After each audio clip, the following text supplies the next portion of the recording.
How's it going, everyone? Today we're going to be taking a look at Pinball Arcade for the PS4. This game was developed by Farsight Studios, who also made both Pinball Hall of Fame games I used to play heavily back in high school, however many years ago that was. Pinball Arcade was originally released back in February of 2012 for a large variety of systems and devices, including apparently the Xbox 360, but I guess from what I've read, unfortunately it was removed from Xbox Live's marketplace due to some legal trouble between some companies. I also read that Farsight is planning on releasing this game for the Xbox One later on, possibly around summer of 2014. Alright, so here's the main menu, and I gotta say, because I have the disc copy and not the digital download, I was very confused about the options for Season 1 and 2's tables, both of which are not able to be selected. Hopefully I understand this right, but the disc version only has all the tables from Season 1. The rest, I guess, is just going to be DLC whenever that stuff gets released.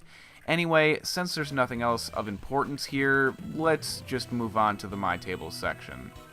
You have a total of 22 pinball tables from 4 different manufacturers: Bally, Williams, Gottlieb, and finally Stern. There's a good variety of machines ranging from Taxi to Elvira, and even some from TV shows like Star Trek and Twilight Zone.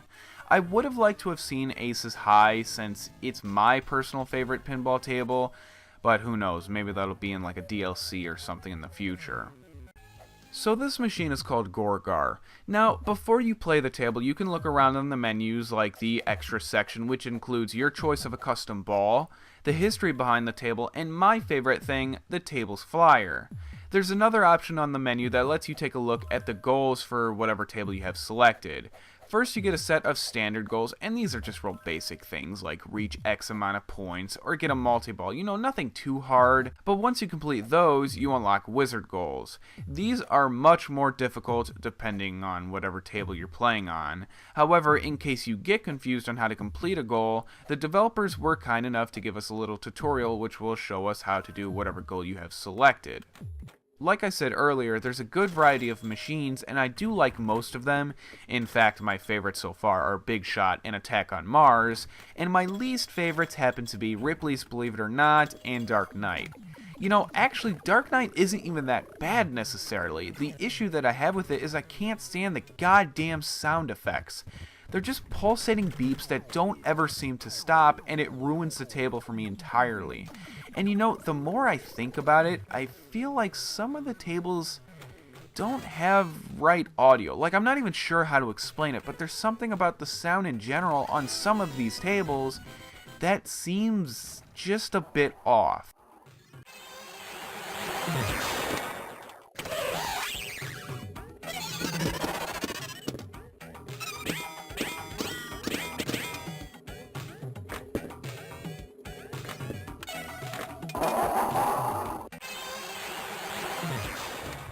Anyway, the reason I like Attack on Mars so much is that when I first played it and hit the button that releases the little aliens jumping around, I could not stop smiling. I thought it was so goddamn funny, but cool at the same time.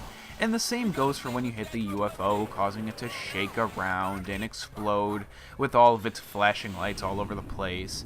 It's one of those tables that has a very simplistic look, but it also has a ton of flashiness that for whatever reason I just can't get enough of. The graphics of Pinball Arcade are very nicely done. You could tell they put a lot of time and effort into making these tables look as accurate as they possibly can to the real thing. What they did that I love is that they give you an option to change the background lighting. So if you want to play in the dark and really bring out the lights of the table, you can do that. And if you don't like that, you have the choice of playing on neutral or bright light as well. I can't think of any other pinball game that does this, and hopefully more of them do in the future, because this is a fantastic idea. And I would like to make a comment about the physics of the ball and everything, but I can't since I've never actually had a chance to play a real pinball machine due to living in an area without any arcades. I can, however, say that the physics seem to have improved a lot compared to Farsight's previous pinball games. One thing that's noticeably improved is how smooth the animation of the ball is when being shot around the table. In general, Pinball Arcade looks wonderful, and the gameplay for what this game is supposed to be is very, very enjoyable.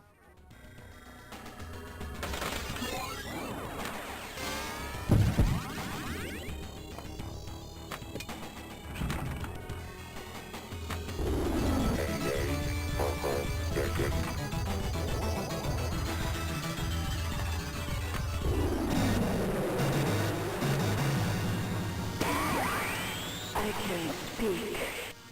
Oh no. Alright, so I know I pointed out a lot of positives, but now let's talk about some of the negatives I have with this game.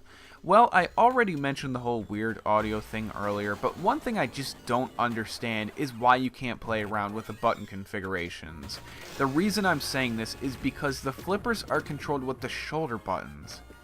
Why they didn't use the trigger buttons for the flippers is a bit bizarre. Unfortunately, Pinball Arcade doesn't have online play, but it does support local multiplayer.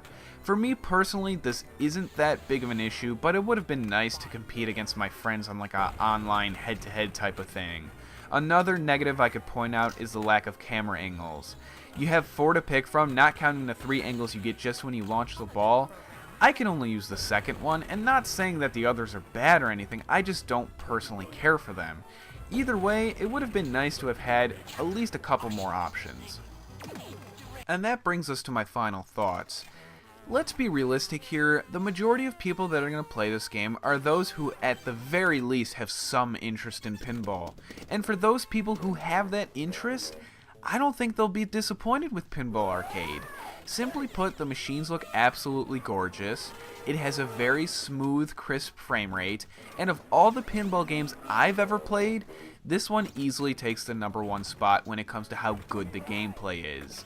A final thing to consider is that the disc version retailed at $40 when it first came out. If you shop around on like Amazon or eBay, you can probably get it for around $30. But if you aren't in a hurry and you wait longer, like a couple more months, I'm sure the price will continue to drop even more. The same can't be said for digital games, since for whatever reason, the only times they really drop are with sales. Hell, certain games you could pick up at GameStop for a couple bucks are still $20 to $30 on the PlayStation Store. Oh well, I'm more of a physical media guy anyway, so I don't really care. Oh,